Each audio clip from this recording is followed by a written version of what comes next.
بسم اللہ. اچھا، نماز کی بات ہو گئی، ہاں، روزے کی بات ہو گئی. حج میں ایک بہت ہی خوبصورت ایک حصہ ہے، اس کا تعلق ہماری فکری زندگی سے بہت زیادہ ہے.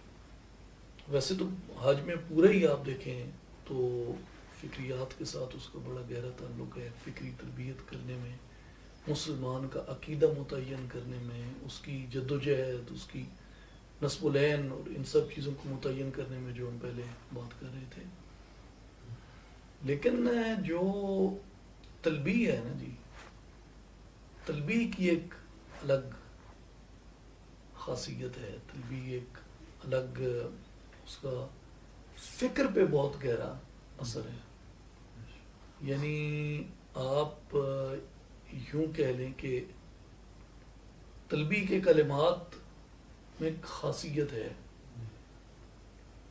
ترمذی شریف میں غالباً یہ حدیث مبارک ہے کہ آپ صلی اللہ علیہ وسلم نے ارشاد فرمایا کہ جب بندہ تلبیہ کہتا ہے، کوئی آدمی، اس کے ارد گرد کی ہر چیز تلبیہ کہتی ہے.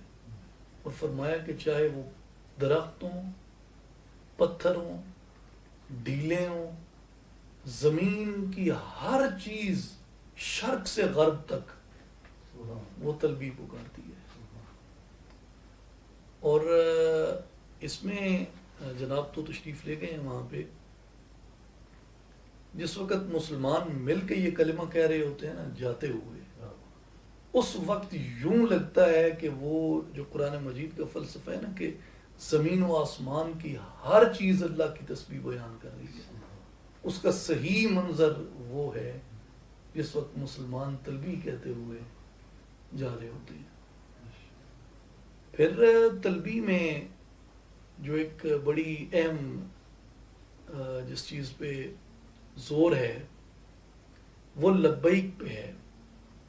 اور لبیک کا جو معنی ہے وہ حاضر ہونا ہوتا ہے.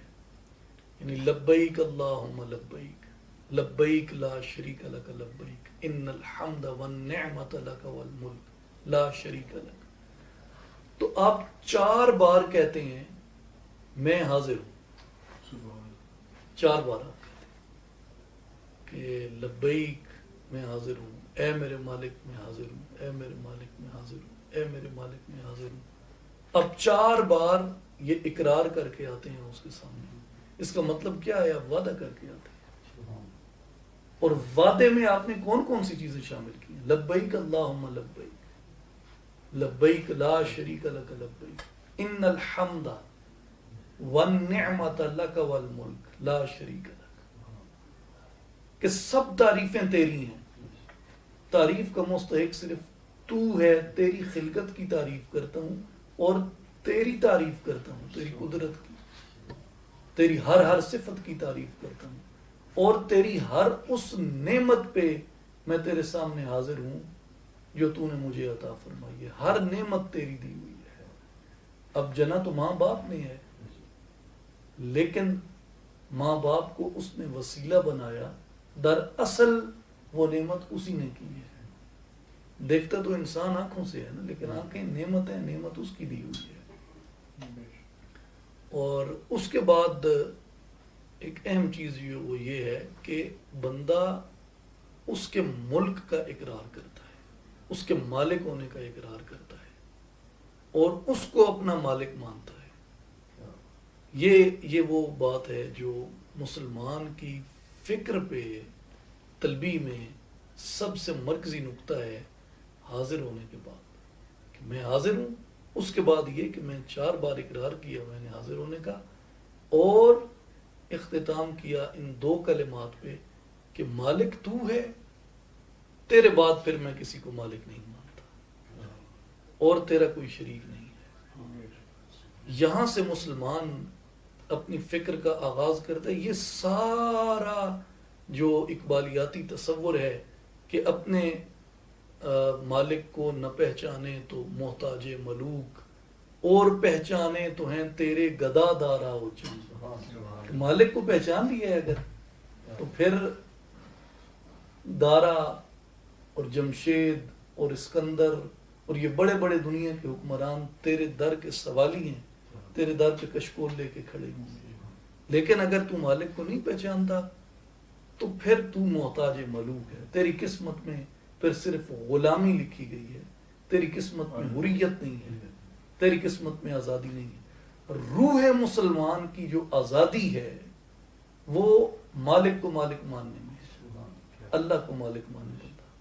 وہاں جا کے یہ تلبیہ کہتا ہے بندہ، پھر یہ کہ تیرا کوئی شریک نہیں ہے۔ ایک تو اس کا تعلق خالص اس عقیدہ توحید سے ہے جو سورہ اخلاص بیان کرتی ہے، قل هو اللہ احد اللہ الصمد لم یلد ولم یولد۔ ایک تو اس کا تصور اس خالص عقیدہ توحید کے ساتھ ہے کہ اس کے ساتھ بندہ بتوں کی پرستش نہ کرے، کوئی اس کا بیٹا نہیں ہے، کوئی اس کی جو باقی گمراہ لوگوں میں جو اس طرح کی فکر تھی، جو جعلی معبود جعلی خدا لوگوں نے بنا رکھے تھے، تراش رکھے تھے، اس سے بندہ انکار کرتا ہے۔ اور اس کے ساتھ اگر آپ جو اس کی مالک ہونے کے ساتھ اس کو آپ ملا کے پڑھیں تو اس کا مطلب یہ ہے کہ میں تیرے مالک ہونے میں بھی کسی کو شریک نہیں بناتا۔ اور یہ 4 بار اس نے وہاں حاضر ہو کے اس نے یہ کہا۔ لیکن یہ چیز جو ہے یہ 2 چیزوں سے تعلق رکھتی ہے ہاں صاحب۔ ایک اس کا تعلق بندے کے اس فکر سے ہے جس میں وہ اپنے آپ کو اللہ کے لیے، اس کے دین کے لیے، اس کے مشن کے لیے تیار کرتا ہے۔ دوسرا اس کا جو تعلق ہے وہ تقوی کے ساتھ ہے، یعنی جب تک تقوی نہ ہو یہ چیز نصیب نہیں ہو سکتی۔ اب تقوی جو ہے، تقوی انسان کے سینے کے اندر ہے۔ مسلم شریف کی حدیث سے حضرت ابو ہریرہ رضی اللہ تعالیٰ عنہ راوی ہیں، آپ نے فرمایا کہ رسول اللہ صلی اللہ علیہ وآلہ وسلم نے ارشاد فرمایا کہ التقوی ہا ہونا وَيُشِيرُ إِلَىٰ صَدْرِهِ، حضور نے فرمایا تقوی یہاں ہے، اور آپ نے اپنی انگلی مبارک سے اپنے صدر مبارک کی طرف اشارہ کیا، 3 بار اشارہ کیا۔ صحیح مسلم کی حدیث، فرمایا کہ تقوی یہاں ہے، تقوی یہاں ہے، تقوی یہاں ہے۔ یہ بات دل سے ہوتی ہے۔ اب دل سے جب آتی ہے یہ بات، وہ تقوی بولتا ہے اندر سے، اور جب تقوی یہ بات کہتا ہے پھر اس کا خوف بندے پہ طاری ہوتا ہے، پھر بندہ اپنی وہ پورے جسم و جان سے، جسم کا ایک ایک بال اس کو یہ بات پکار کے کہتا ہے۔ مثال کے طور پہ امام ذہبی رحمۃ اللہ علیہ نے سیر اعلام النبلاء میں سیدنا امام زین العابدین رضی اللہ تعالیٰ عنہ کی بڑی ایک کمال ایک انہوں نے روایت لکھی، یعنی وہ روایت پڑھ کے بندے کو سمجھ آتی ہے کہ صدر ایسا، سینہ ایسا جو تقوی سے بھرپور ہو، اس کے نزدیک تلبیہ کیا ہے، اور ایسا سینہ جس میں تقوی کی لذت، تقوی کی چاشنی نہیں گئی، اس کے نزدیک تلبیہ کیا ہے۔ یعنی ویسے تو جانے میں لاکھوں لوگ وہاں تلبیہ کہتے ہیں، اگر آپ سال بھر کا کہیں تو کروڑوں لوگ وہاں جا کے تلبیہ کہتے ہیں، لیکن جن کے اندر تقوی ہے، امام ذہبی رحمۃ اللہ علیہ فرماتے ہیں کہ امام زین العابدین رضی اللہ تعالیٰ عنہ آپ تشریف لے گئے حج کے لیے، احرام باندھا، اچھا احرام باندھ کے آپ جب جانے لگے تو رنگ زرد پڑ گیا، آواز بیٹھ گئی، اور تلبیہ نہ کہہ سکے، کہہ نہیں پا رہے تلبیہ۔ لوگ جو ارد گرد تھے انہوں نے کہا حضور آپ تلبیہ ارشاد نہیں فرما رہے۔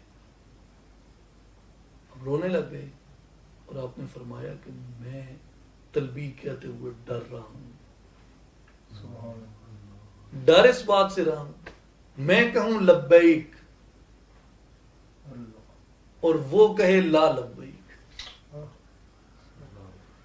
میں کہوں لبیک اور وہ کہے لا لبیک۔ یہ کہہ کون رہا ہے؟ امام عالی مقام سید الشہداء کے فرزند علی المرتضیٰ شیر خدا کے پوتے اور محمد مصطفیٰ احمد مجتبیٰ صلی اللہ علیہ وسلم کے نواسے، آپ کے لخت جگر حضرت امام زین العابدین رضی اللہ تعالیٰ آپ کے شہزادے. اب دیکھیں یہ وہ درجہ ہے جہاں جا کے بندے کے وجود پہ وہ خوف طاری ہوتا ہے، اور جب اس حالت میں اس سے اتنی خشیت کے ساتھ جو تقوی کہتا ہے، اس کے ہم کلام پہ حجر و شجر اور مدر بھی ہو جاتے ہیں، اور زمین بھی ہو جاتی ہے، اور سب مخلوقات جھومنے لگتے ہیں اور جھوم جھوم کے تلبیح کہنے لگتے ہیں. اور یہ وہ مومن ہے کہ اس کا حکم پھر اللہ تبارک و تعالیٰ اس کے اندر اپنے کرم کی تاثیر پیدا فرما دیتا ہے.